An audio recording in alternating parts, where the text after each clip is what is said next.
Hey everybody, good morning. Happy Saturday.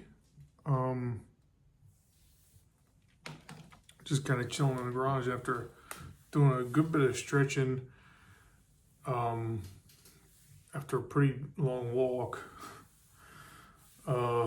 Basically dealing with the after effects of what's been a stressful week. I have no doctor. I have no idea how things chemically interact. No biochemist. Nothing like that. I'm just a dumb mathematician. But I do know a couple things. When my cortisol levels have been going up, it does a few things, right? Like it does move your blood sugar or glycogen levels around. Then probably sends a demand for you to eat more sugar, which is why a lot of people gain weight when they're stressed a lot.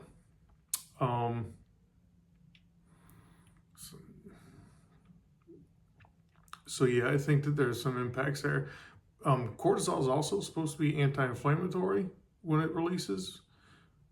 That's what the old interwebs say. But then I do wonder sometimes if that's like the immediate, like short window effect, right? Like it has some half-life and then it goes away. If like that pendulum doesn't swing back and then, well, it's time to shut off that anti-inflammatory effect and here comes raging inflammation back into those joints based on whatever the situation is. But long story short, when I've had a stressful week, that stuff manifests itself in how I physically feel as well. And we know this, right? We know that, if we're stressed, we get extra tension in our muscles, especially a lot of people, right? We put it in our upper back. My joints are way achier than normal this week. And then on top of that, if there's a desire to eat junky foods, which that's been in my ape brain, those make me feel bad too. And the reason why I bring this up is because there's been some, again, interesting chatter in the online forum there. Just some of us dudes hashing out things that have been going on. And I know that I can speak to these things from my own personal experience. But yeah, if I've eaten a lot of junky foods, stuff with a lot of carbs in it, sugars, it tastes great going down. There's some dopamine effects, but man, my body hurts for whatever reason. It does create some sort of inflammatory response. And then just the idea of how external stress impacts our performance in the gym. So it's just, again, I've mentioned it many times in my videos, it's something to be mindful. The idea that when you frame the performance of a workout in a given time period, what is it that's going on external to your workout situation? Have you been eating right? Have you been sleeping right? Those are easy. Those are pretty quantifiable. But the stress stuff is a little bit trickier, right? You can kind of get feels for it, but it's tougher to figure out how that's manifesting. But it does. You can actually test for cortisol, but no one's going to do that like on the fly, not normally. But that's something to be mindful of. Recently, but it's been a little bit. I remember reading this in two different time periods. So once was like a few years ago, and then it came back up recently. There was a report done, like what's one of the things you can do to put the most amount of years on your life? Like what's one habit you could quit that would extend your life a significant amount? So the research was done, and that habit was basically working. That working a job is probably causing more damage to your body than smoking, drinking, almost any of those things when kind of isolated. So that's an interesting conclusion to a study. If you want to live as long as possible, don't work. But we know that those variables don't separate all that well. You know, if you don't work in modern society, then that means you're probably not going to eat. And then you're probably going to have a place to sleep. So those things are going to trend down too, right? These things in reality are correlated, right?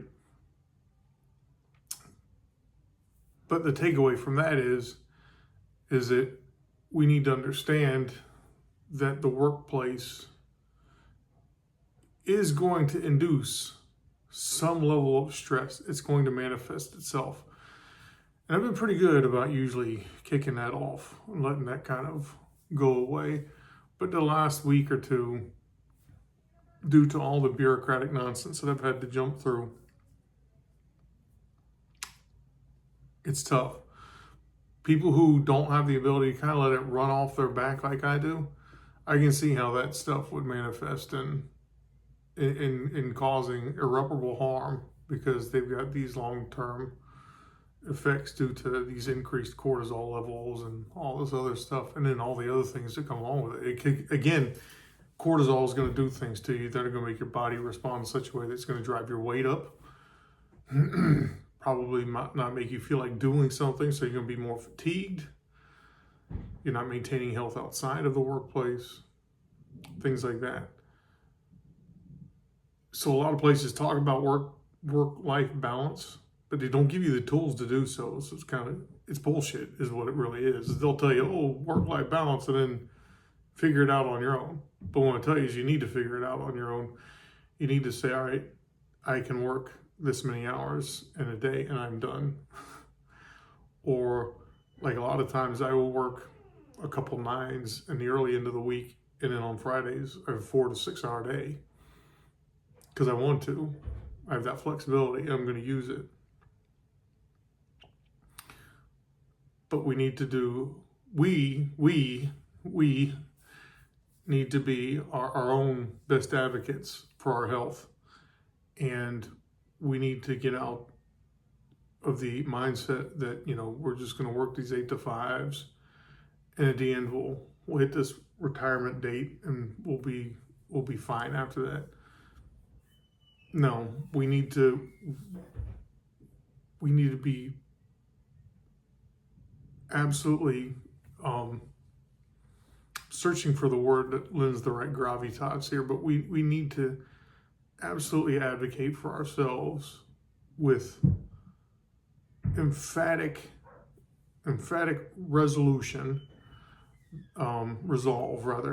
resolve that we are going to do our best to manage the stress that we have day to day in the workforce, and do our best to control it. And if we're in a job that's something that we cannot get out of this stressful situation, we need to recognize that too, and potentially look for a way to move ourselves forward in life. We've got careers that span roughly half our lives. If you're going to work, you're probably going to work for 40 years. And you want to make sure that those 40 years aren't going to, impact you in a massively negative way.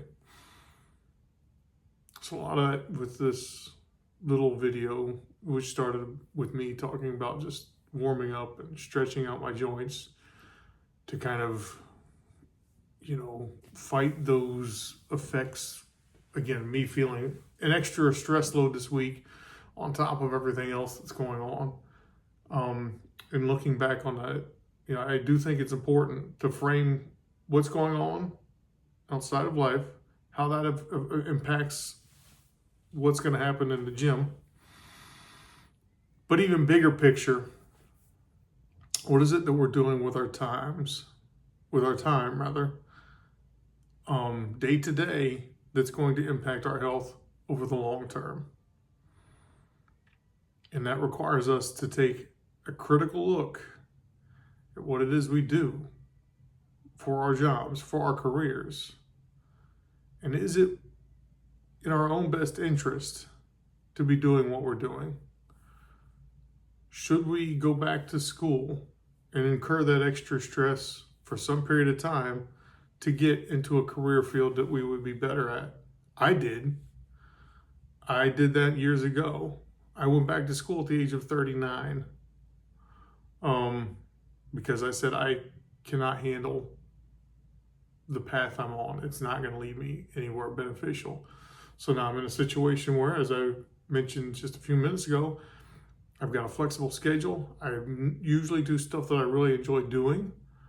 I get to go interesting places. I almost got to go to Brazil. That would have been a great trip. I get to do a lot of great stuff. And the stuff that I do has value. And that's good.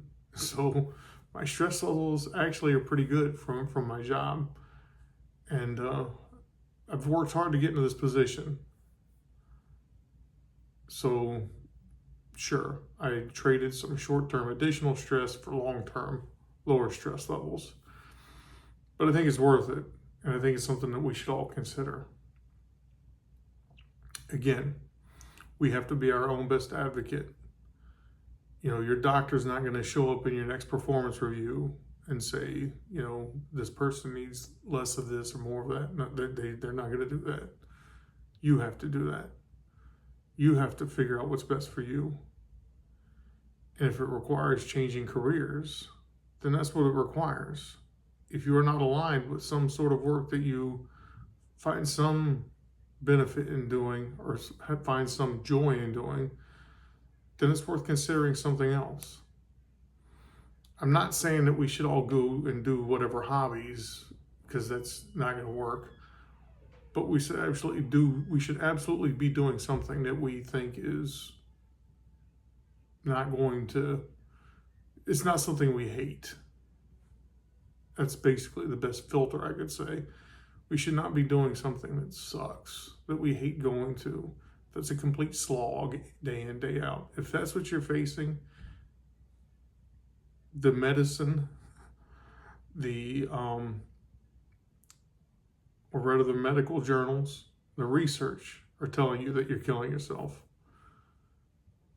That daily grind, if it's that miserable, you're taking years off of your life.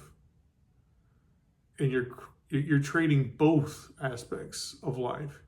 You're trading both quantity of life, that's noted in the data, and you're also trading quality of life because those effects of things like cortisol have. That increased weight, that increased burden on your joints, the additional pain that you have to incur day in and day out, just getting out of bed. Those are impacts you're going to have to deal with if you're going to slog through that job that you hate for decades. So you need to have a talk with yourself and say, is it worth it? And if it's not, what can I do to get out of the situation? What is the plan of action that I need to assemble and execute in order to move forward? So, a little bit of soapbox, a little bit of philosophy. But I hope that everyone else out there kind of understands that it is important to consider ourselves first. And that's not selfish. Reasons why I took it upon myself to get myself into a better position isn't just for me to just be around for a longer period of time. It's to be there longer for the rest of the people in my family, to be able to interact with them in a more meaningful manner for more years. So that's why I made the decision I made. They seem motivated by selfishness, and on the surface they are. But in reality, if we're doing better for ourselves, and we're making ourselves better, then that's going to make our interactions with everyone in our lives better. So that increases their quality of life as well. So, again, it's just things to think about. Framing the bigger picture of life with the gym as some component. And the gym is a being way to measure how our body is reacting with the environment that we work in, that we live in, that we exist in. So if you're working out in some gym and work is getting to be a grind and you're feeling the gym is doubling down on that, think about why that feedback is there. And while you're sitting around between sets, catching your breath, start thinking about what it is you'd rather be doing with yourself. Start using those ideas to come up with a plan of action and see how it is you can move forward in your careers, your lives.